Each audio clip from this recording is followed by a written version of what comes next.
Lunch yes ఏంది specials ఇది చూపించకే.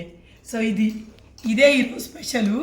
నిన్న బచ్చల కూర ఎందుకు తెచ్చినాను కదా, ఇది చల్ల దప్పడం, చల్ల చారు కాదు చల్ల దప్పడం. ఇది చాలా బాగుంటుంది. కానీ దరిద్రం ఏంటంటే చిన్నప్పుడు మా అమ్మ వండితే నాకు నచ్చకపోయింది, ఇప్పుడు ఎందుకో తినాలి. మా బూలచ్చ వండుతుంది. ఇందులో ఉన్నది బచ్చల కూర చల్ల దప్పడం మస్తు ఉంటుంది.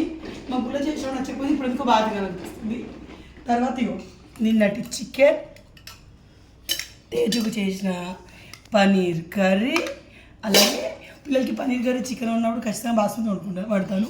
సో నాకు కూడా అదే శేఖర్ గారికి వండిన చికెన్ ఫ్రై ఫ్రై.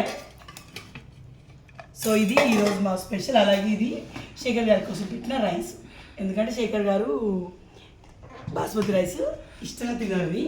సో ఇది ఎంత బాగుంటుందని ఎప్పుడైనా ట్రై చేయండి. నేను రెసిపీ పెట్టలేదు కానీ అడగండి, పెద్దవాళ్ళు ఎప్పుడో మునుపు వేసేవాళ్ళు చల్లదప్పుడు మస్తు ఉంటుంది.